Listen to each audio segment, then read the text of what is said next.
para ustedes, que es amplio, la verdad. Vamos a tratar de darles la información para que puedan identificar a este tipo de patología, porque incluso ya hay guías de todo lugar, europeas, americanas, para que ustedes puedan justamente descargarlos de forma gratuita si quieren informarse más sobre este tema de la embolia pulmonar aguda, ¿ya? Como definición, pues sabemos que una embolia pulmonar se debe a la oclusión de la arteria o de las arterias pulmonares, porque pueden ser ya sea en los troncos principales o pueden ser en las partes segmentarias a distancia. Entonces, de ahí la importancia de saber exactamente dónde se encuentra esta oclusión.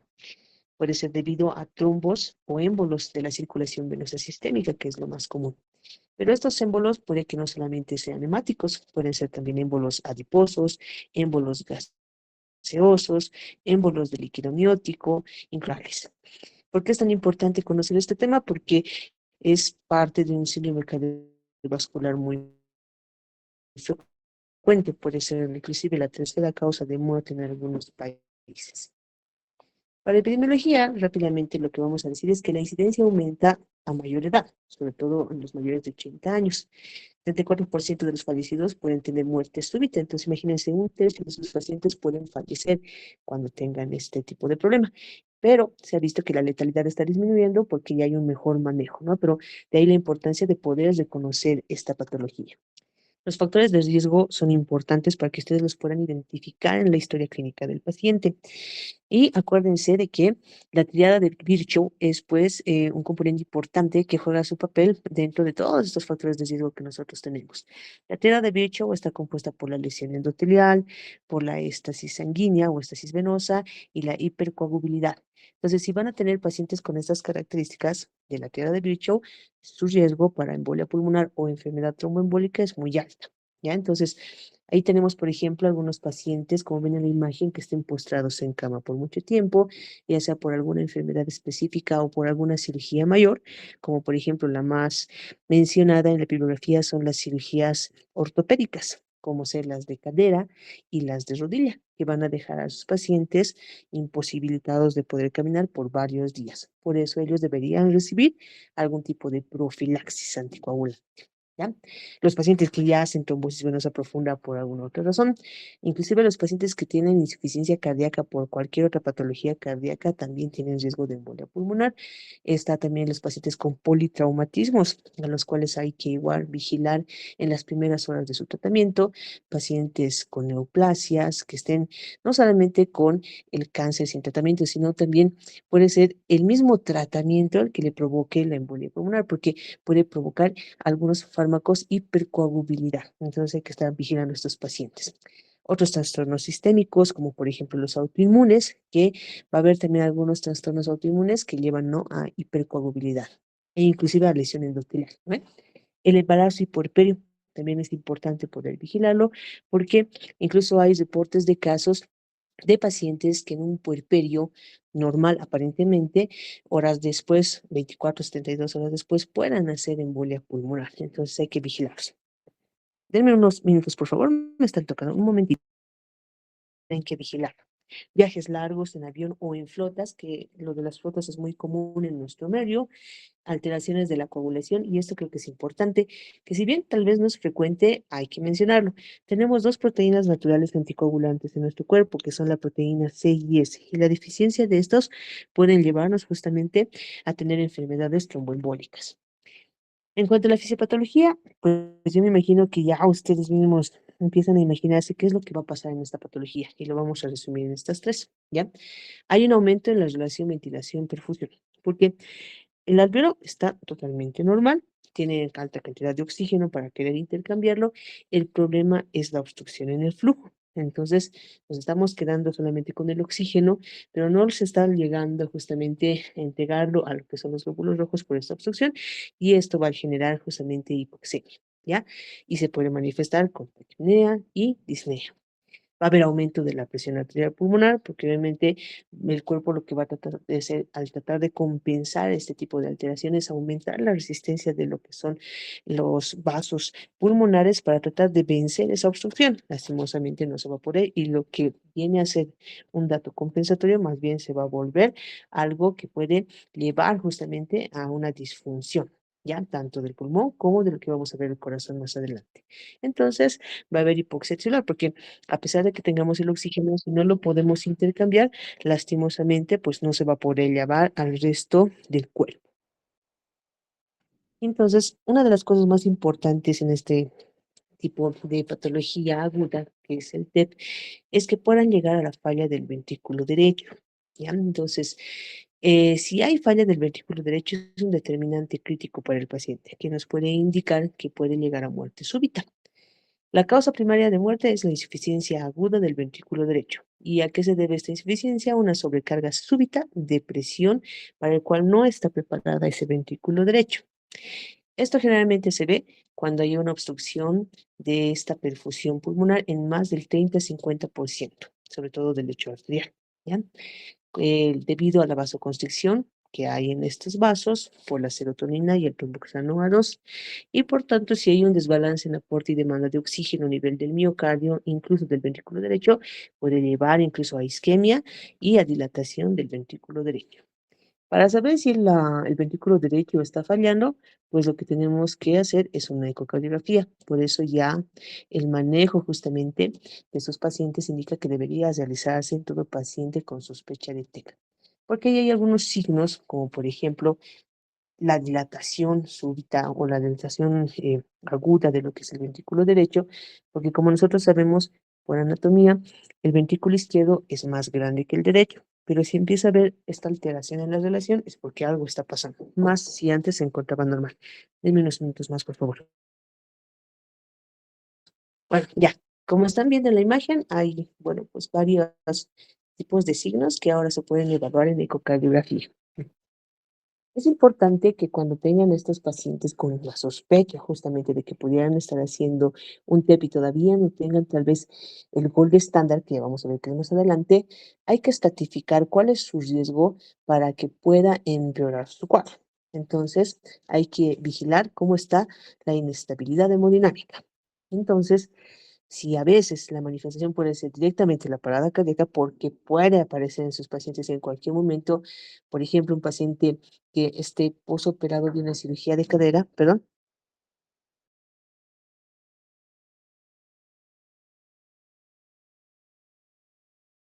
esté operada con cirugía de cadera mayor de edad, posiblemente en su cuarto día posoperatorio, que no haya recibido profilaxis anticoagulante, por ejemplo, ni tenga medidas de tromboprofilaxis mecánica, pueden hacer en algún momento paradas cardíacas súbitas. Entonces, en ese caso, saben que van a hacer reanimación cardiopulmonar y luego vigilar o estudiar el caso. Algunas veces se les puede manifestar como shocks obstructivos, donde la presión arterial sistólica puede estar menor a 20 o el paciente que tiene que utilizar vasopresores y tiene hipoperfusión orgánica, ¿no? Todo esto de forma súbita o que tengan hipotensión persistente, con presión arterial sistólica menor a 90 o que su presión sistólica caiga más de 40 milímetros de mercurio en 15 minutos. Todos estos cuadros que pueden ser súbitos nos tienen que llevar a la sospecha de un TEP de alto riesgo. ¿Ya? Entonces, es generalmente una de las primeras patologías que se debe sospechar cuando se presente de forma súbita. Entonces, para poder tener esta sospecha y evaluar si puede ser bajo, intermedio o alto, tenemos varias escalas de probabilidad clínica, no de confirmación, sino de probabilidad clínica, porque las manifestaciones clínicas de la embolia pulmonar son muy inespecíficas y pueden ser múltiples. Incluso hay pacientes que son asintomáticos, que no van a tener ningún tipo de molestia y los hallazgos pueden ser incidentales. Entonces, ¿qué tipo de manifestaciones clínicas pueden tener estos pacientes? Va a haber desde la disnea, el dolor pleurítico, pueden tener tos, hemoptisis, síncope, por ejemplo, como síntomas importantes. Luego, como signos están la taquipnea, taquicardia e incluso temperaturas mayores a 37,8 pueden ser datos asociados al TEP. Y también están las arritmias, como les decía justamente algunos de mis estudiantes, la fibrilación auricular, por ejemplo. Si es que en un paciente aparece de la noche a la mañana fibrilación auricular de forma súbita, también debería ser una causa para sospechar, ¿no? Si es que no hay TEP, siempre y cuando tenga otros factores de riesgo que puedan llevar a este tipo de condición. Por eso tenemos esta escala, que es muy conocida, que es la escala de Wells. La escala de Wells, entonces, toma diferentes criterios y le da diferentes calificaciones. Y aquí está, ¿no ve? De mayor a menor. Puntos que van de 3, 1.5 y 1. Los signos y síntomas clínicos de TBP, que tiene alto puntaje. Embolia pulmonar como diagnóstico más probable, también te va a dar un puntaje de 3. Si hay taquicardia de más de 130, si tienen inmovilización o cirugías previas el mes anterior, embolia pulmonar o enfermedad tromboembólica venosa previa, porque sí es muy frecuente que algunos pacientes puedan hacer este tipo de enfermedades a repetición, como los pacientes con cáncer, por eso ellos tienen un punto, y la hemoptisis también se da un punto para ellos. Entonces, dependiendo de la sumatoria de estos, ustedes pueden clasificarlos, ¿no? En alto, medio y bajo, y eso les va a servir para el tipo de tratamiento que tengan que realizar.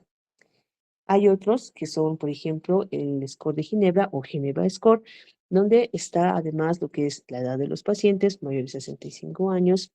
Otra vez vean aquí el cáncer, qué importante es, ¿no? Ver un cáncer activo, hemoptisis, antecedentes de enfermedad tromboembólica, cirugías o fracturas en menos de un mes, edema, por ejemplo, unilateral y dolor a la palpación, que esto está más relacionado con lo que es el TBP, dolor unilateral en piernas, frecuencia cardíaca entre 75 y 94 tiene 3 puntos, pero si se empieza a elevarse más, puede tener hasta 5 puntos. Y con este también podemos dar una probabilidad baja, intermedia, alta.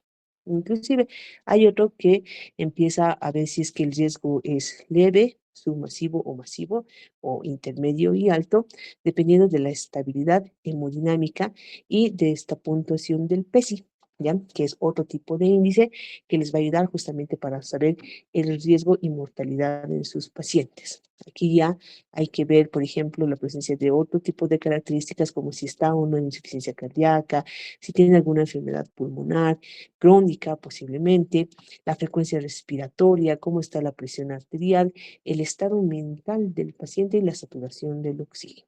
Entonces, esto nos va a ayudar a clasificarlos en 5 y, pues, dependiendo del riesgo, también poder dar cierto porcentaje de mortalidad si es que no se realiza ni el estudio gold estándar ni el tratamiento correspondiente. Ahora, aparte de este tipo de escalas de probabilidad que tienen que realizar algunos estudios que son de base y que son de realización rápida, como por ejemplo el electrocardiograma. Pero el electrocardiograma igual, lo que va a hacer es elevar su sospecha, no es diagnóstico, porque pueden tener desde taquicardia sinusal, debido a lo que es la compensación de la hipoxemia, pueden tener inclusive lo que es un bloqueo de rama derecha que sea de aparición nueva, que posiblemente no lo tenía y de repente apareció, a lo que es la onda P pulmonar por lo que es la sobrecarga de la aurícula derecha y algo que van a escuchar ya desde todo el tiempo que es el patrón S1, Q3, T3 o Mackin White, ¿ya? Esta no es de por sí específica, pero se puede presentar en un porcentaje de los pacientes. Entonces, si tienen, digamos, factores de riesgo, escalas que tengan una puntuación alta y de paso ven esto en el electrocardiograma, es algo que está sumando justamente a su sospecha. Este Mackin White se va a conformar de lo que es una onda S negativa, ¿verdad? Sabemos que la S es negativa, pero que es profunda en la derivación 1, una onda Q patológica en D3 y la inversión de la onda T o T negativa en D3, ¿no? Entonces, de ahí su nombre de S1, Q3, T3. Entonces, es algo que ustedes pueden tener a disposición para ver lo de la sospecha. Y otra cosa que se encuentra en nuestros hospitales es la radiografía de tórax, que también nos va a ayudar para la sospecha clínica. Tenemos estos 4 signos que son importantes. El signo de Westermarck, que es una hipertransparencia pulmonar que ustedes pueden ver en cierta región del pulmón por oligoemia focal. ¿Qué quiere decir?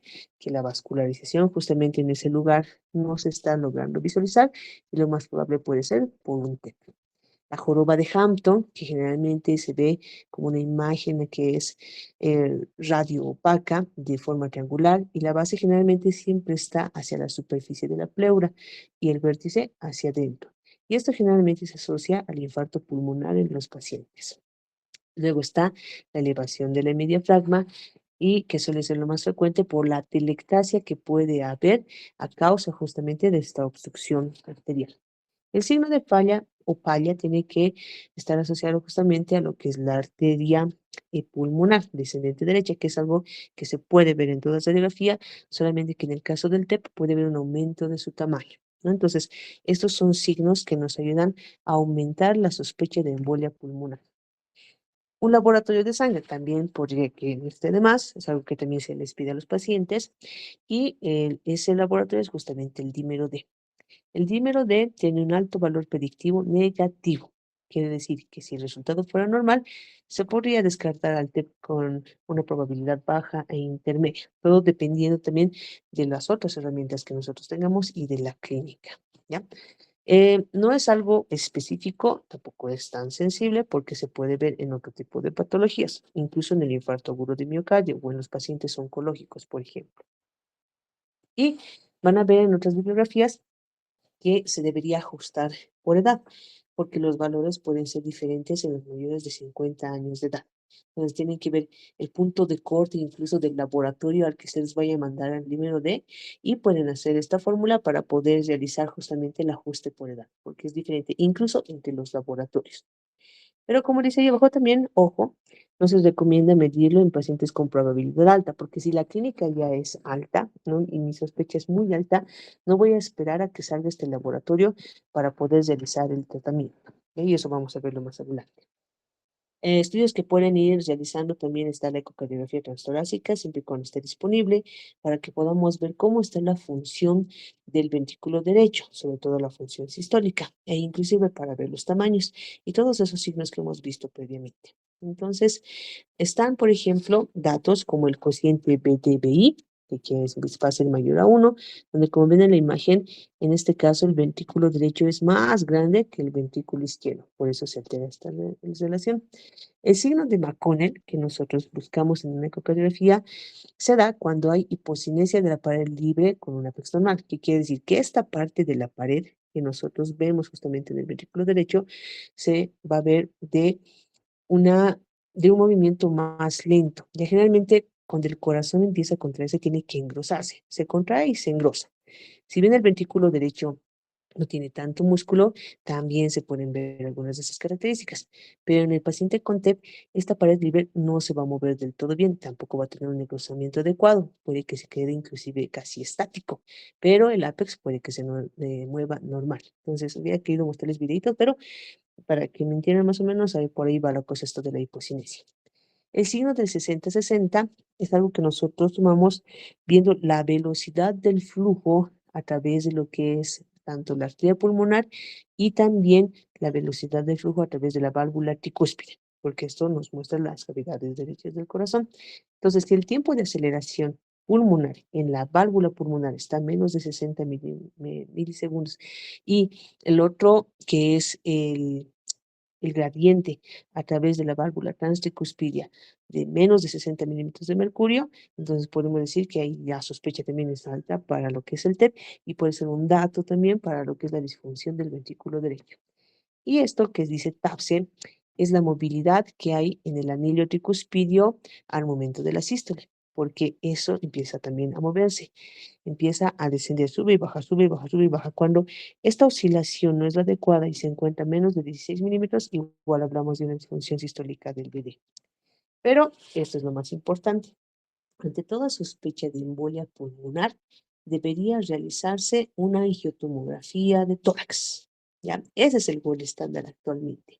Y como les decía también a algunos estudiantes, esta suele ser la pregunta de examen típica, no solamente tal vez ahora para cardiología, en sus rutas de neumología, de cirugía torácica, de la residencia y demás cuestiones, van a encontrar justamente este tipo de preguntas. Entonces, ¿cuál es el gol estándar para la embolia pulmonar? La angiotomografía torácica. ¿Ya? Esto va a ser muy importante porque va a ayudar a detectar justamente cuáles son los lugares de obstrucción, como pueden ver en la imagen. Incluso pueden dar la imagen del mismo coágulo y cómo va cortando la circulación hacia los segmentos afectados. Entonces puede hacerse por vías, se puede hacer con las vistas sagiitales, coronales y la verdad son de mucha ayuda. Tiene excelente especificidad y también sensibilidad de más del 90%. Por eso es el gol estándar. Además, va a proporcionar otros diagnósticos alternativos que pudiera haber, porque se puede confundir una embolia pulmonar, por ejemplo, con una neumonía, puede también diferenciarse con una disección de aorta, por ejemplo, y otros, inclusive con el infarto agudo de miocardio. Y el signo clave es el defecto de llenado intraluminar. Como ven, justamente no son iguales las densidades y el imaginólogo puede captar justamente dónde son las zonas donde puede estar alojado el émbolo o el trombo. Entonces, para el tratamiento en la fase aguda, si el riesgo es muy alto y el paciente está hemodinámicamente inestable, pues habrá que hacer el soporte hemodinámico correspondiente. Se puede utilizar en casos de hipotensión la noradrenalina, ¿ya? Para poder hacer de que la perfusión en el resto del cuerpo esté de forma adecuada. Algunos pacientes se pueden beneficiar desde perfusión inmediata, utilizando trombólisis sistémica, por ejemplo, con la alteplasa o la tenecteplasa, que es lo que nosotros tenemos. Pero hay que estar viendo si hay o no algún tipo de contraindicación, ya sea relativa o absoluta.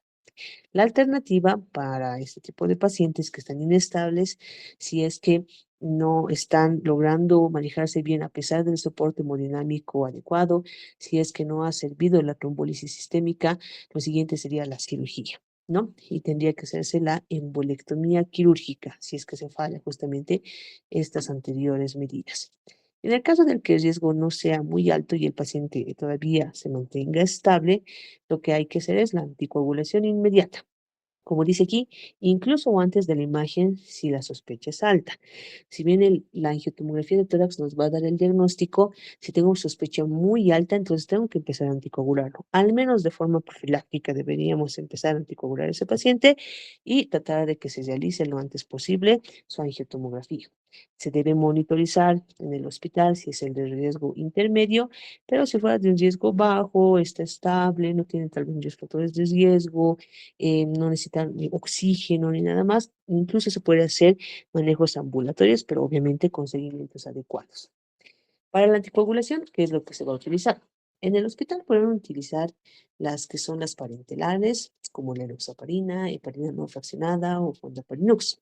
Pero se ha visto que si los pacientes tienen bajo riesgo o inclusive este intermedio, pueden utilizar anticoagulantes orales. Ustedes conocen varios anticoagulantes orales seguramente. Y en la actualidad los más utilizados son los anticoagulantes orales directos, que ahora son la primera línea y están como una recomendación clase 1, inclusive más que lo que es la vitamina K, perdón, más que los antagonistas de la vitamina K, que son la warfarina y el senocumarol. ¿Cuáles son estos nuevos anticoagulantes orales o ACOT? El civaroxaban, apixaban, dabigatran y edoxaban, que ahora actualmente sí están circulando, les cuento, en el país. Los más conocidos, civaroxaban y apixaban que generalmente son monoterapia, entonces de ahí su beneficio, ¿no? Dabigatran y edoxaban suelen requerir 5 días de parina previa para que haya cierta seguridad en los pacientes. Y en caso de que los pacientes además tengan falla renal y su clearance de creatinina sea menos de 30, una opción puede ser utilizar las heparinas no fraccionadas porque estos pacientes que tienen embolia pulmonar pueden tener otro tipo de complicaciones, sí, y una de ellas justamente puede ser la falla renal aguda. Por eso hay que vigilar todos en sus pacientes que tengan este tipo de complicaciones porque pueden tener otras alteraciones más. Entonces aquí se los pongo en esta imagen justamente los anticoagulantes como recuerdo, ¿no? Cuáles son inyectables y cuáles son orales. Inyectables ya sabemos, heparinas de bajo peso molecular como la enoxaparina, que es la que más circula en nuestro país. Pero también hay otras como natroparina, dalteparina, bemiparina o tinzaparina. Y tenemos inhibidores indirectos del factor 10A. Ahí está el fondaparinux. De los orales, antagonistas de la vitamina K, ácido cumarol y warfarina. Inhibidores directos de la trombina, que es el dabigatran, y los inhibidores directos del factor 10A, el rivaroxaban, ¿no? El más utilizado, pero también están el apixaban, por ejemplo. ¿Qué es lo que vamos a hacer con estos pacientes en cuanto a su seguimiento? El tratamiento tiene que ser de meses, por si se preguntan la duración. La anticoagulación puede variar entre 3 a 6 meses, entonces hay que hacer un seguimiento constante al paciente una vez hecho el diagnóstico. Luego de este tiempo, lo que vamos a hacer es evaluar cómo está evolucionando el paciente en cuanto a la disnea y la limitación funcional. porque pues puede pasar de que baje justamente los síntomas, de que vayan calmándose, como puede pasar de que no haya ningún tipo de cambio o empeore. Entonces, la evaluación clínica tiene que ser constante mientras el paciente esté recibiendo la anticoagulación. Y no solamente de lo que es los síntomas del TEP, sino también hay que ver reacciones adversas que pudiera tener los anticoagulantes, como por ejemplo sangrados, ¿no? Como que sería lo peor. Y pasado este tiempo, a los 6 meses, si es que estos pacientes han cumplido con su tratamiento, pero todavía tienen disnea, por ejemplo, habría que evaluar si no han desarrollado hipertensión pulmonar tromboembólica crónica, ¿ya? Que como ven ahí abajo, hasta el 9% puede desarrollar esta. Perdón, dime unos minutos.